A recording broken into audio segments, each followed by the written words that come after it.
هل تعلم عزيزي ان الاهلي في موسم 2024 2025 كان مشارك في 6 بطولات ولعب من خلالهم 45 مباراه في 9 شهور ونص، وقدر يحقق 3 بطولات في خلال الموسم ده؟ هتقول لي ايه هم البطولات دي يا عم احمد؟ هقول لك هم السوبر المصري 2024 والدوري المصري 2025، وما تنساش بطوله القارات الثلاثه اللي هي اسيا وافريقيا والمحيط الهادي اللي الاهلي كسبها على حساب بطل اسيا العين الاماراتي. بس انا جاي لك في نقطه يمكن انت مش واخد بالك منها، ان الاهلي في موسم 2023 2024 اللي هو الموسم اللي قبله الاهلي لعب 61 مباراه في خلال 11 شهر وحقق من خلالهم 4 بطولات. يعني كده الاهلي الموسم ده لعب مباريات اقل عن الموسم اللي قبله ب 16 مباراه، وعلى ما اظن ده عدد مباريات كويس جدا ان انت تقدر تلعب موسم ومرتاح فيه كمان. لكن في الاخر الموسم طلع سيء جدا وكلنا قلنا منك لله والله. لكن خلينا استرجع معاك موسم الاهلي 2024 2025 بما اننا داخلين على موسم جديد، وكل سنه وحضراتكم طيبين. وزي ما قلنا ان الاهلي في موسم 2024 2025 لعب 45 مباراه وحقق الاهلي فيهم 26 فوز 15 تعادل و4 هزائم فقط، وسجل الاهلي فيهم 85 هدف واستقبلت شباكه 32 هدف. وتعالى نشوف الارقام دي جت منين. في السوبر الافريقي يوم 27 9 2024 الاهلي لعب مباراه وحيده قدام بطل الكونفدراليه نادي الزمالك، وانتهت المباراه بالتعادل الايجابي 1-1 وخلصت بضربات الجزاء الترجيحيه لصالح نادي الزمالك. وتعالى ندخل على دوري ابطال افريقيا. الاهلي لعب 12 مباراه حقق فيهم 7 فوز و3 تعادلات وهزيمتين 2 كانوا في دور المجموعات، كانت امام شباب بلوزداد الجزائري واورلاندو بايرتس الجنوب افريقي. وسجل الاهلي في دوري ابطال افريقيا 23 هدف واستقبلت شباكه 8 اهداف. وتعالى ندخل على سوبر المصري اللي اتلعب في الامارات، اللي الاهلي لعب فيه مباراتين. المباراه الاولى كانت في دور قبل النهائي اللي قابلنا فيها سيراميكا كليوباترا وخلصت صالح النادي الاهلي 2-1، وفي النهائي قدام نادي الزمالك المباراه خلصت بالتعادل السلبي 0-0 ولجأنا لضربات الجزاء الترجيحيه وخلصت لصالح النادي الاهلي. ويؤسفني ان افكرك ببطوله الانتر كونتيننتال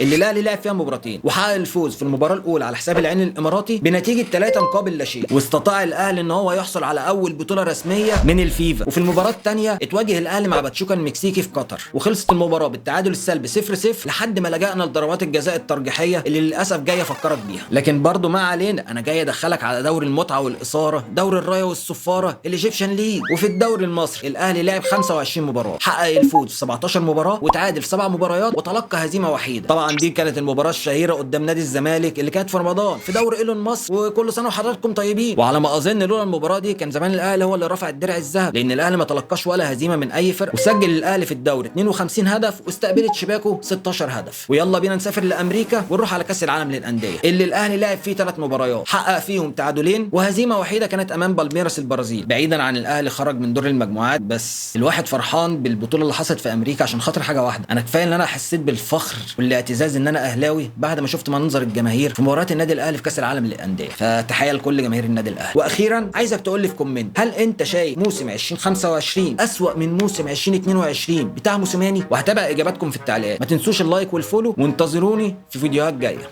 سلام.